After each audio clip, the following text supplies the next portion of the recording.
En la Comisión de Familia de la Cámara de Diputados, se comenzó a discutir el proyecto de ley que refuerza la protección integral de niños, niñas y adolescentes en procesos judiciales, y establece medidas de prevención y sanción de falsos informes y denuncias. Ante la comisión expuso la abogada Isabel Barnier, quien fue enfática en aclarar que esta iniciativa no defiende a un padre ni a una madre, sino que protege directamente al niño, incorporando la continuidad de los vínculos familiares como parte del interés superior del menor, exigiendo estándares técnicos rigurosos a los informes periciales, convirtiendo la separación del hijo con algún progenitor en una medida de última ratio, y sancionando con responsabilidad civil, penal y administrativa a quien denuncie falsamente a sabiendas.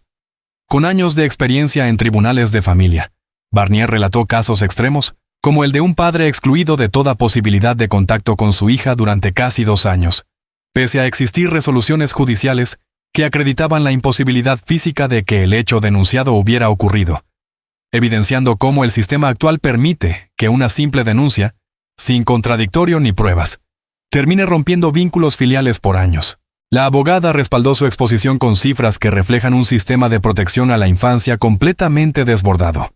125.770 niños bajo atención en programas de protección del Estado, 29.775 denuncias de abuso sexual y violación en 2024, y un 74,3% de esas denuncias terminando en archivo provisional sin condena.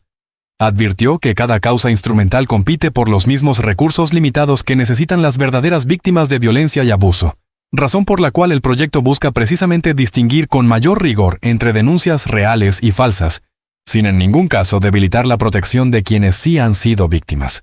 El hecho de que uno de los autores de esta iniciativa sea el diputado Roberto Celedón provocó una fuerte reacción en la diputada Lorena Pizarro, quien se manifestó visiblemente conmocionada, señalando que el proyecto representaría un retroceso significativo en los derechos de las mujeres, en lo que anticipa un debate cargado de tensión política de cara a las próximas sesiones de la comisión. Este proyecto de ley, si pudiésemos hacer un resumen antes de ir punto por punto a lo que quisiera destacar el día de hoy, no defiende a un padre ni a una madre, defiende al niño. Incorpora la continuidad de los vínculos familiares al contenido del interés superior del niño, exige estándares técnicos a los informes periciales, que hoy día no existen, convierte las medidas cautelares que afectan el vínculo filial en medidas de última ratio o de última alternativa, y sanciona con responsabilidad civil, penal y administrativa a quien denuncie falsamente a sabiendas de la falsedad. Su premisa es simple: eliminando las denuncias falsas se protege de mejor manera las que son verdaderas. La reforma no debilita en ningún caso la protección de las víctimas reales de la violencia y de los abusos. Hoy día, más que hablar desde la academia, hablo desde la sala de audiencia de los tribunales de familia. Llevo muchos años tramitando juicios de familia y veo una y otra vez el mismo patrón.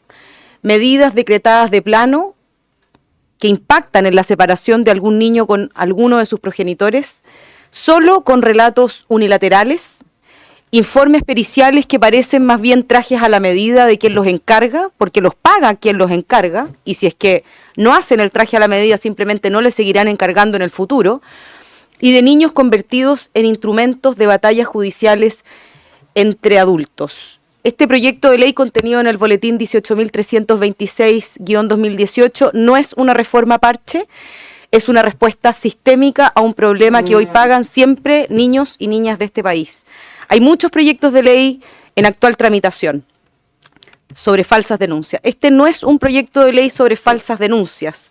Este es un proyecto de ley que lo que busca es la protección integral de niños, niñas y adolescentes en procesos judiciales y establece medidas de prevención y sanción de falsos informes y denuncias.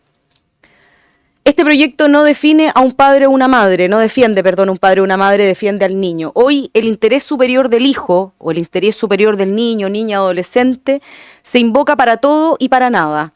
Los tribunales lo usan tanto para la separación del niño de alguno de sus progenitores como también para la reunificación familiar. Se ha convertido en una consigna absolutamente retórica vaciada de algún contenido concreto. Por eso, con este proyecto de ley en el artículo 1 se incorpora de modo expreso la continuidad de los vínculos familiares como parte del interés superior del niño. Un niño que ha sido separado injustamente de un progenitor no está siendo protegido, sino que está siendo dañado.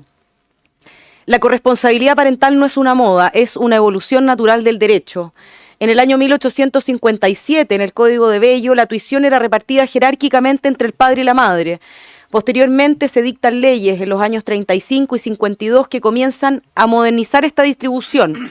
Los hijos menores de 5 años y las mujeres eran de responsabilidad de la madre, en tanto que los hijos varones mayores de 5 quedaban bajo el cuidado del padre. Recién en el año 2013 se introduce por primera vez el concepto de la corresponsabilidad parental o la coparentalidad y el cuidado compartido, que solamente existe en nuestra legislación conforme al artículo 225 en caso que medie acuerdo entre los progenitores. Este boletín vincula este principio a la actual veracidad procesal que existe en nuestros tribunales de familia. El principio rector, que hoy día está vaciado, contenido en el artículo 223 de nuestro Código Civil, que consagra el principio de la corresponsabilidad parental, dice: ambos padres, vivan juntos o separados, tienen el deber de participar de manera activa y equitativa en la crianza y educación de sus hijos. La desvinculación de un progenitor debe ser, por lo tanto, una medida de última ratio o de última alternativa, aplicable solo cuando existan riesgos graves y comprobados que superen el beneficio del contacto familiar. Como se decía hace poco, a propósito del proyecto de ley anterior, tenemos un sistema que está absolutamente desbordado. Las cifras oficiales sobre la carga judicial y asistencial en materia de familia y infancia queda representada en la lámina por 114.906 casos por violencia intrafamiliar ingresados en el 2021 versus el promedio de 81.109 casos entre los años 2015 y 2019. Tenemos 125.770 niños, niñas y adolescentes bajo atención en programas de protección del Estado a septiembre del 2024. Existen 15.396 nuevos casos de protección ingresados en un solo mes, septiembre del 2024.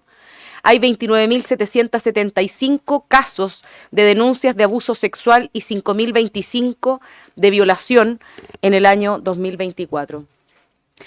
Por lo tanto, estos números nos demuestran que el sistema de protección de la infancia está operando al límite de su capacidad y cada causa instrumental compite por los mismos recursos que necesita una verdadera víctima de violencia o de abuso sexual. El sistema no logra distinguir actualmente lo real de lo instrumental. 42% de las causas de violencia intrafamiliar terminan en una sentencia definitiva.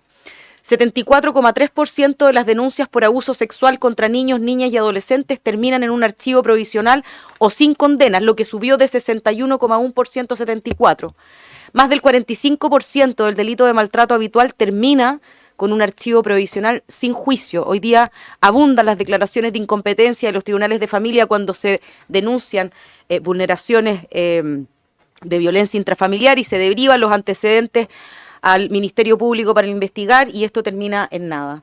El solo archivo no prueba que una denuncia sea falsa, pero la falta de fundamento y los antecedentes deficientes han sostenido medidas de separación durante años, sin que se llegue jamás a una resolución de fondo. Basta hoy día que un padre o una madre denuncie al otro progenitor de haber cometido algún acto de abuso sexual para que actualmente, y no me equivoco, ese padre o esa madre deje de ver a su hijo por un tiempo aproximado entre 6 meses hasta 2 años, con el solo mérito de la denuncia. El precio de no distinguir a tiempo, el costo mensual por plaza en programas de maltrato y abuso sexual, los llamados PRM, son de 171.102 pesos. Existen 22.000 niños en lista de espera para la atención especializada a mediados de 2022. Hay menos nacimientos en Chile que niños bajo protección del Estado, según los registros del año 2024. 15% de baja en causas sin fundamento libera entonces miles de plazas de inmediato de niños que sí requieren de protección. A esto se suma el costo de las familias, honorarios que van entre 890.000 pesos en causas de violencia intrafamiliar hasta más de 20 millones de pesos en disputa por cuidado personal o régimen comunicacional, para qué decir con los peritajes que pueden oscilar entre 8,5 y 30 UFs. El proyecto de ley tiene 5 ejes centrales, desplegados en 8 cuerpos legales. No se trata de solamente la introducción de una ley al ordenamiento jurídico, se modifican distintos cuerpos legales que son 8. ¿Qué se exige con este proyecto de ley? Primero, peritajes rigurosos. Este proyecto de ley busca estándares técnicos exigibles a todo informe pericial. Segundo, que las medidas cautelares o de protección que impliquen la separación del niño con alguno de sus progenitores sea la última alternativa. Fin entonces de la suspensión automática del vínculo con el denunciado como existe hoy día. Consecuencias reales en este proyecto de ley de quien miente a sabiendas, puesto que quien miente y quien patrocina estas mentiras responde. Incluso es más, se llega más allá con este proyecto de ley, porque se establece específicamente que el juez de familia puede atribuir, en caso de que el interés superior del niño, niña, adolescente así lo aconsejen, puede atribuir el juez el cuidado compartido, hoy día relegado solamente a que exista acuerdo entre los progenitores. Por lo tanto, se quita el incentivo a instrumentalizar, puesto que quien tiene el cuidado personal es capaz de instrumentalizar al hijo por el hecho de tenerlo todos los días a su lado, inoculando al hijo para que vaya a decir tal o cual cosa en algún tribunal. Y el otro punto relevante, hoy día los jueces resuelven a ciegas. Esto es, no ven la historia familiar que existe detrás, ni la conflictiva judicial. Por lo tanto, el proyecto de ley se hace cargo que el tribunal tenga todos los antecedentes a la vista, porque es muy difícil encontrar una denuncia de abuso sexual, de violencia intrafamiliar, que sea la primera que se presente en esta familia ante un tribunal de familia. En general, el porcentaje es que le anteceden juicios de alimentos, juicios de régimen comunicacional, juicios de compensación económica, y que luego viene esta arma letal, que es la de la denuncia de violencia o abuso sexual. Desde el punto de vista de los peritajes con estándares técnicos exigibles, hoy cualquier perito puede elaborar un informe sin ninguna metodología. Basta con que esté inscrito en el registro que lleva la Corte de Apelaciones respectivas para que ese profesional pueda emitir un informe pericial, que quien lo paga es la parte que lo contrata, y por lo tanto son verdaderos trajes a la medida.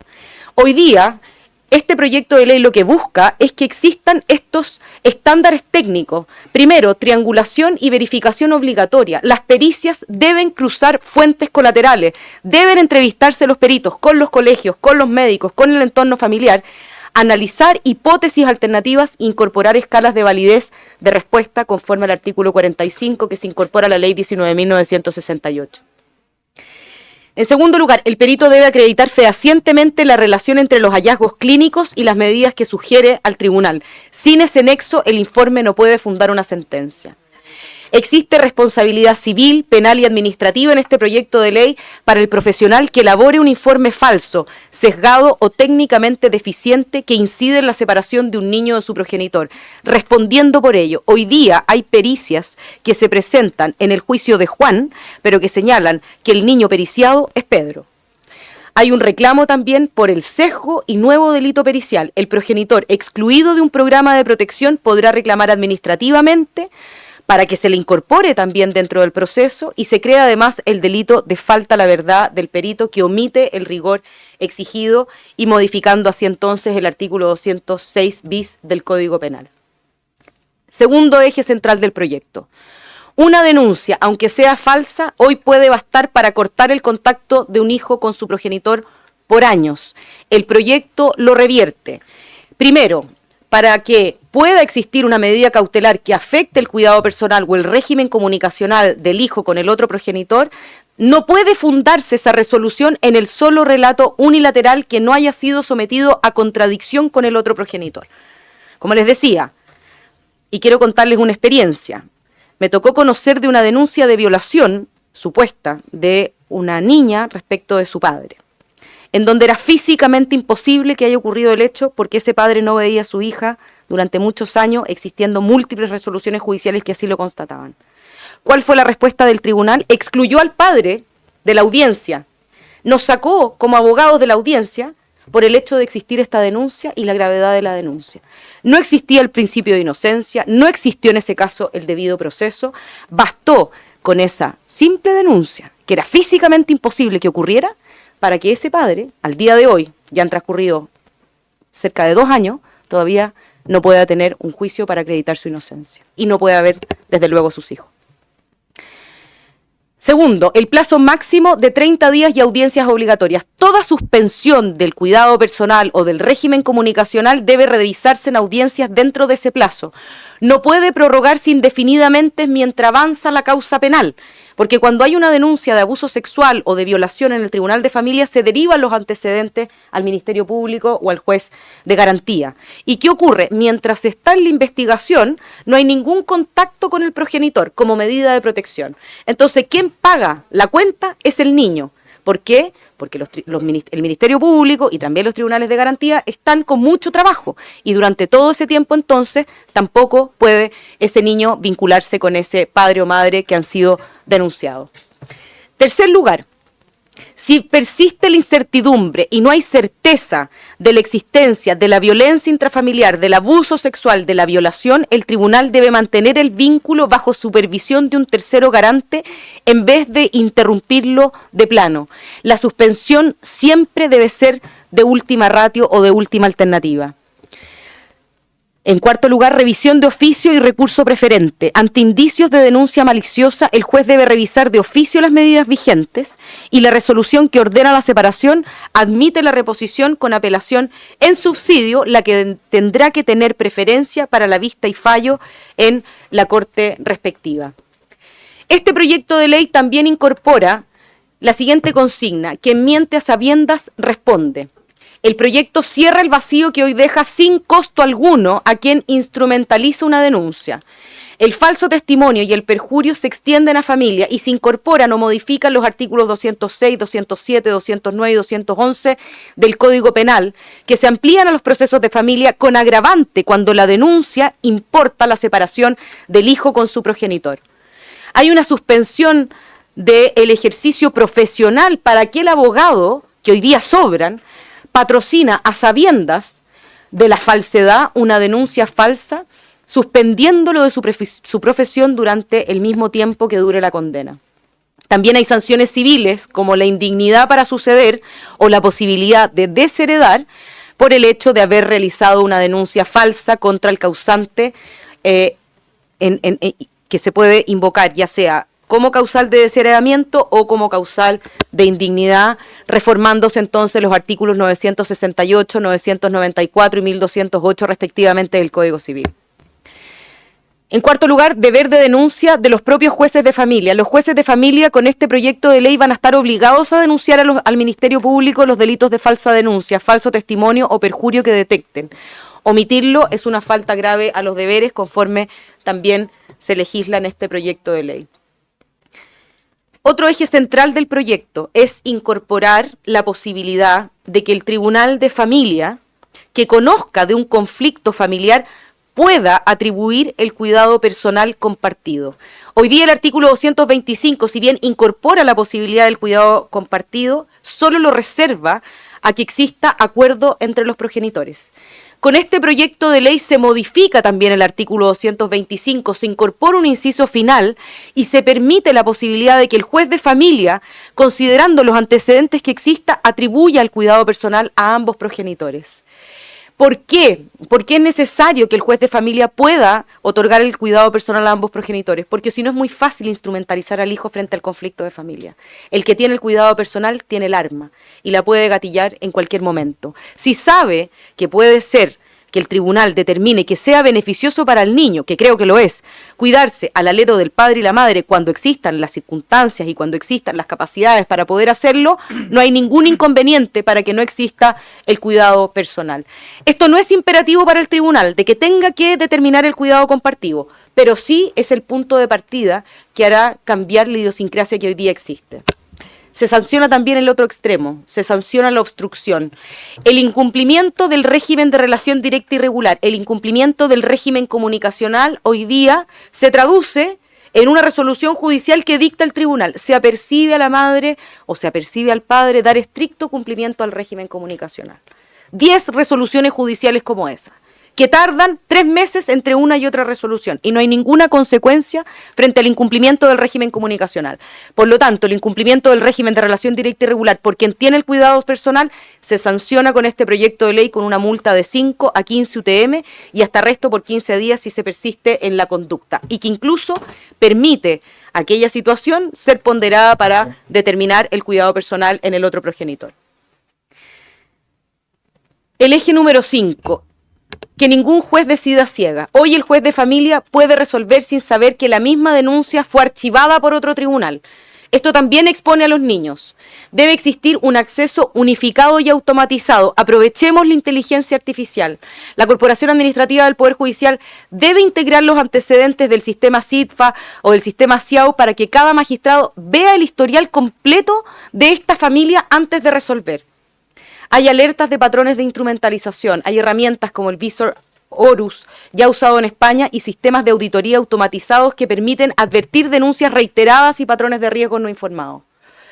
El conocimiento previo debe ser obligatorio para el tribunal, porque como les decía, la denuncia de violación, la denuncia de abuso sexual, prácticamente, en la mayoría de los casos, diría yo, siempre le antecede un juicio de alimentos, un juicio con algún tipo de connotación económica.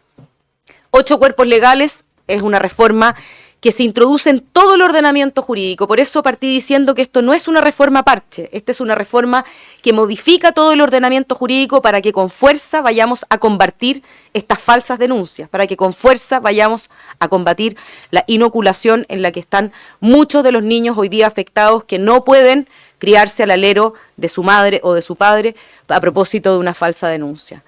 ¿Qué se modifica? La ley 21.430 sobre garantías de la niñez. El interés superior del niño incluye de modo expreso la continuidad de los vínculos familiares, tal como dice la Convención sobre los Derechos del Niño.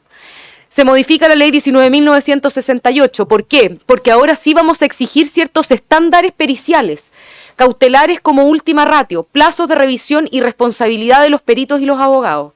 Se modifica la ley 20.066 sobre violencia intrafamiliar. Se requieren antecedentes objetivos de verosimilitud de la denuncia y revisión de oficio ante indicios de denuncias falsas. Se modifica la ley 21.675 de violencia contra la mujer. Se reconoce el uso legítimo del derecho a denunciar y solamente se va a sancionar la denuncia dolosa, la denuncia maliciosa, no la que tiene falta de antecedentes y que por eso no llega a una condena. Se modifica el Código Civil porque se faculta ahora al tribunal a poder otorgar el cuidado compartido. Se declara la indignidad para suceder y se permite testamentariamente el desheredamiento por una falsa denuncia. Hay una sanción al incumplimiento del régimen comunicacional, como les decía, en el artículo 229. Se amplía el Código Penal porque ya existe el delito de falsa denuncia, pero se amplía el concepto de falso testimonio y la denuncia calumniosa a familia, agravando las penas si esa denuncia o si de esas denuncia falsa se sigue la separación del hijo con el progenitor. Se suspende al abogado que ha patrocinado una falsa denuncia para no poder ejercer. En el Código Procesal Penal hay un deber de los jueces de familia de denunciar la posibilidad de un delito de falsa denuncia o de falso testimonio que puedan ellos detectar en las causas de que conocen. Y se le pide a la Corporación Administrativa del Poder Judicial que los jueces tengan un acceso unificado y automatizado a los antecedentes entre las partes, para que no exista este desconocimiento del resto de los juicios que involucran a las mismas partes. Hay un tema muy relevante y que ya se tocó en esta comisión. Este proyecto en ningún caso busca desincentivar las denuncias que son reales. En ningún caso. Lo que este proyecto busca es proteger mejor a esas denuncias. Porque si le restamos plazas a niños que verdaderamente han sufrido de violencia intrafamiliar, han sufrido de abuso sexual o han sufrido de violación, finalmente lo que estamos logrando es que existan menos recursos para personas que sí requieren de esos recursos para que puedan recibir la debida atención. El tipo penal de falsa denuncia exige el que sea a sabiendas, la conciencia de la falsedad, Eso es lo que distingue a una víctima que no logra demostrar lo que vivió de quien inventa una historia para obtener una ventaja procesal. La ley no castiga a la primera, y este proyecto lo entiende. Si eliminamos las denuncias falsas, se protege de mejor manera las que son verdaderas. Cada causa instrumental que ocupa un perito, una audiencia o una plaza en un programa de protección es tiempo y recursos que no llegan a las víctimas reales. Las víctimas reales no pierden, sino que ganan. ¿Por qué? Porque el propio proyecto establece que ninguna de sus disposiciones podrá interpretarse en términos que dificulten la denuncia de hechos reales o disminuyan la protección estatal frente a violencia, abuso sexual, violación u otras vulneraciones graves. El derecho a denunciar queda garantizado. La reforma a la Ley 21.675 consagra expresamente el principio de uso legítimo del derecho a denunciar. Ese derecho está garantizado y solo se sanciona su uso doloso o carente de fundamento. Solo responde quien miente con conciencia de la falsedad. Quien denuncia de buena fe, aunque no logre probar lo vivido, nunca queda expuesto a una sanción. Proteger a los denunciados de mala fe y proteger a las víctimas reales no son objetivos en tensión, son la misma tarea. Un sistema de justicia protector debe ser un escudo contra el maltrato, nunca un arma para la obtención de ganancias procesales ilegítimas o también denominadas ganancias secundarias. Por lo tanto, solicito respetuosamente a esta comisión, cuando sea el caso, la aprobación de este proyecto de ley. Chile tiene una deuda con los niños y niñas separados de un padre o una madre que jamás representó un riesgo real. Este proyecto de ley es la oportunidad de saldarla, sin renunciar en ningún caso a la protección de las víctimas reales de la violencia y del abuso. Muchas gracias, señor presidente. Muchas gracias, presidente. Y antes de hacer la pregunta, tomar el punto que levanta el diputado Fernández por su intermedio, que si bien es cierto que son denuncias graves, también es cierto que el sistema a veces no responde. Yo me tocó hacer la práctica profesional en familia y era un caso muy recurrente en una zona rural que la hice en Paine, de que efectivamente los niños eran moneda de cambio. Y al final yo creo que eso es lo que tiene que estar sobre la mesa. ¿Cuál es el rol que los adultos hacen jugar a los niños en todo esto? Porque muchas veces pasaba que era justo el caso de que uno de los dos padres tenía una pareja nueva. Y aparecía una denuncia. Y el caso que nos pone la profesora de que no los dejan ni siquiera entrar a la audiencia, o sea, la bilateralidad de la audiencia es un principio del debido proceso. Entonces, yo estoy muy de acuerdo que los números hay que mirarlos con atención, pero tampoco uno puede negar de que el sistema hoy día presenta unos forados más o menos importantes. Y yendo también al punto del funcionamiento del sistema, quería preguntar sobre el estándar probatorio, porque es cierto que lo reduce solamente a las denuncias maliciosas, que yo creo que es bueno que lo reduzca a eso, porque también a veces hay información incompleta y eso no debiese obstar a poder denunciar. Pero, ¿cuál sería la capacidad en el fondo de los tribunales de, en el fondo, casarse con decir esto es una denuncia falsa? Porque el hecho de que varias terminen sin sentencia definitiva o con un archivo o sin condena es una cosa, pero de que el tribunal se quiera pegar el salto puede ser un poco más allá de lo que efectivamente quieran hacer. Entonces, de su práctica profesional y lo que ha visto, ¿ve que esto podría ser una solución real más allá del enunciado? No, muy breve, voy a ser muy breve. Yo quiero expresar mi preocupación con este proyecto y solo quiero poner en el centro que las mujeres tardan cerca de 15 años en hacer denuncias cuando las llegan a hacer por BIF. Y esto creo que va a ser un retroceso enorme. Y lo quiero expresar, y quiero expresar una preocupación enorme porque nos costó mucho y aún tiene vacíos hacernos cargo de situaciones que mayoritariamente viven las mujeres. Entonces, quiero decir que voy a estudiar muy bien el proyecto, pero me parece que es un retroceso y que instala sobre las mujeres, que son las que mayoritariamente hacen la denuncia de BIF. Una realidad que pueden verlo por su intermedio nuestra expositora en los tribunales. Yo como educadora de párvulo lo vi en los jardines infantiles. Y quiero decir que las situaciones de las mujeres y sus niños son dramáticas. Dramáticas. Y por lo tanto, si vamos a abordar este tema, abordémoslo como corresponde. Y lo último que quiero decir, me hubiese gustado que uno de los patrocinantes, que es lo que corresponde, expusiese el proyecto antes. Y no que venga una persona que le agradezco su exposición, muy clara, pero aquí nos saltamos una norma. Siempre los patrocinantes exponen el proyecto. Lamento el proyecto, lamento el carácter del proyecto, y lo tengo que decir. No olviden, son 15 años promedio que demora una mujer en denunciar hechos de violencia. Y nos costó décadas a las mujeres que se instalaran ciertos conceptos que aquí se están borrando con el codo. Y lo lamento mucho, Roberto, que estés patrocinando este proyecto. Quiero decirle que estoy muy conmocionada, muy conmocionada. Gracias, señor presidente. Yo fui invitada a la comisión no como abogada de ningún parlamentario que patrocine el proyecto, ¿ya?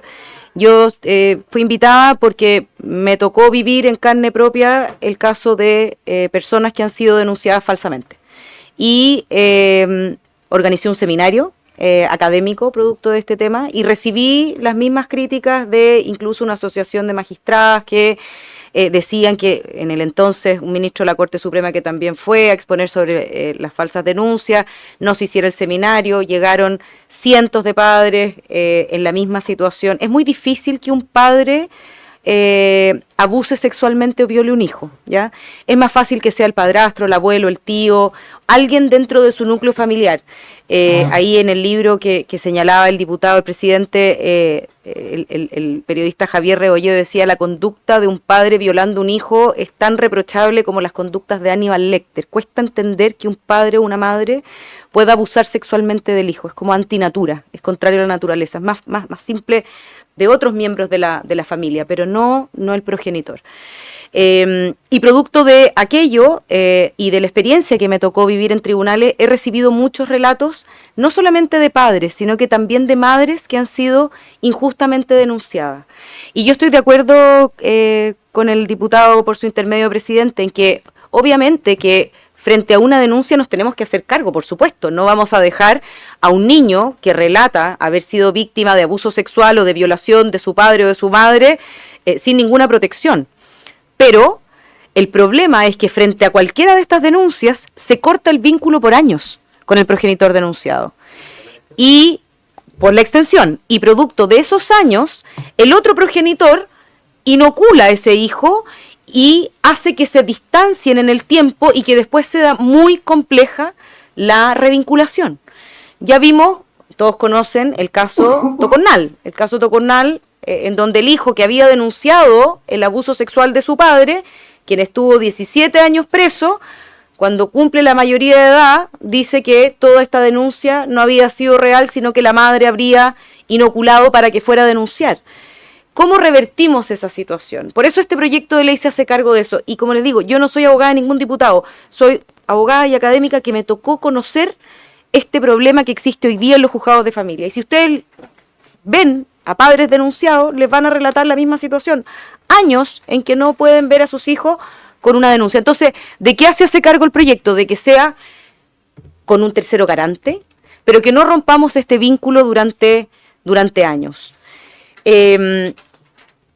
Por su intermedio, presidente, el diputado dice que hay una dificultad para denunciar, pero la verdad es que las denuncias se pueden recibir en Carabineros, se pueden recibir en el propio Tribunal de Familia, se pueden recibir ante la Policía de Investigaciones. Hay canales para denunciar y esto sí llega a los juzgados de familia y los juzgados de familia inmediatamente decretan la medida de protección de alejamiento.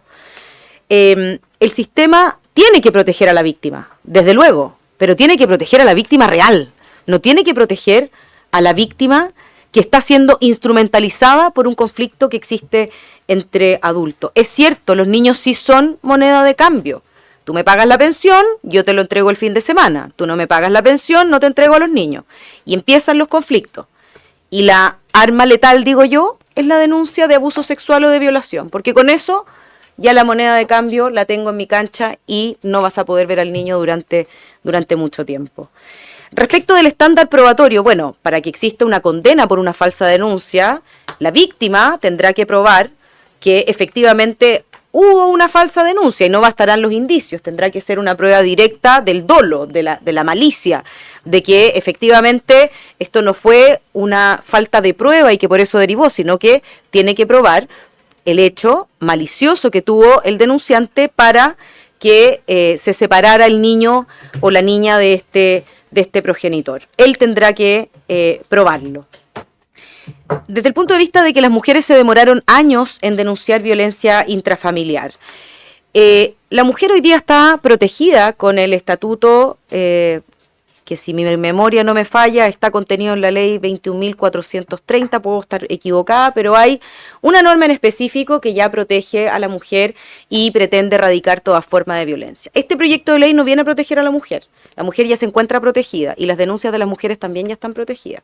Este proyecto de ley lo que busca proteger es al niño, es fortalecer al niño, es exigir pericias técnicas que cumplan con ciertos estándares y busca que la separación del niño con su progenitor sea de última ratio. Y si es que hay algún indicio, que la vinculación sea con un tercero garante, pero no que se corte de cuajo cualquier tipo de vinculación por el hecho de existir esta denuncia. Es verdad, el mero relato, claro, ¿qué otra cosa podemos encontrar para que se dé inicio al procedimiento? Desde luego va a ser un relato, pero hay relatos que acompañados de causas anteriores es de presumir que no es tan seria la denuncia. Y si es que no es tan seria la denuncia, ¿vamos a permitir que ese progenitor deje de ver a su hijo durante tanto tiempo? A mí me parece que la respuesta es que no, es que tenemos que proteger sin duda alguna, y el proyecto lo hace, a las verdaderas víctimas. Pero limpiemos plazas de aquellas denuncias que están siendo instrumentalizadas y que las víctimas son desde luego los niños. Gracias, señor.